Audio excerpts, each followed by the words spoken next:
আসসালামু আলাইকুম। আপনারা সম্পূর্ণ ভিডিও শুন, তারপরে কিছু কথা হইম। ১.৫ লিটার তেল বেচতে আর সকালে ৬টা তুলতি লই রাত্র ১২টা পর্যন্ত আর ১.৫ লিটার তেল বেচি না পারে। এখন বর্তমানে 4,500 আনি আর ক্যাপসা করি না পারে।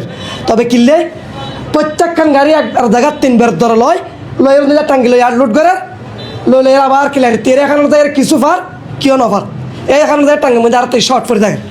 এই যে সমস্যা আর কিছু ন। যদি এরকম কোনো মানুষ থাকে কোনো বান্ধব থাকে একবার জায়গায় 3 লিটার যদি কোনো বিচারপত্র দেয় তাহলে আবার ব্যাক করে পাবো তেল মন পজিটিভ ভাবে তেল পাবো। এই যে কথা আর কিছু নেই।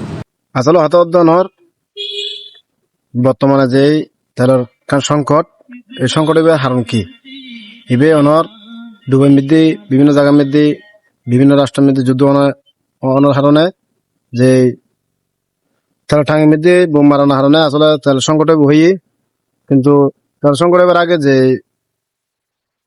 দেশের মধ্যে আর বাংলাদেশের যে পরিস্থিতি শুরু হয়ে আসলে যারা বাইক রাইডার করেন ওনারা উদ্দেশ্য হইম ওনারা অনেক সময় দেখা যাচ্ছে ওনারা তেল একবার জায়গা 3 বার লইরে গরমের দি বিভিন্ন টাঙ্কির মধ্যে বা বিভিন্ন বোতলের মধ্যে ওনারা রাখিয়া আবার তেলে তেলে গুণ 2 বার 3 বার করে যা ওনার তো 100 মধ্যে তেল লাগতে 2 লিটার 1 লিটার বা 3 লিটার।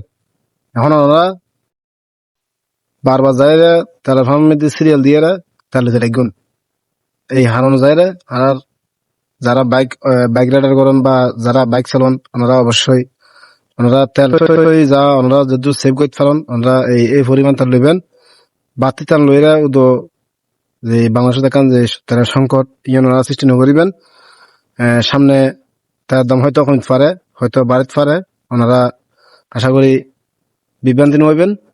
ওনারা তেল মজুত আছে, ওনারা তেল পাইবেন।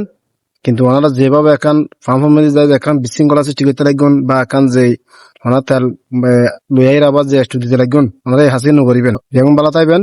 আসসালামু আলাইকুম।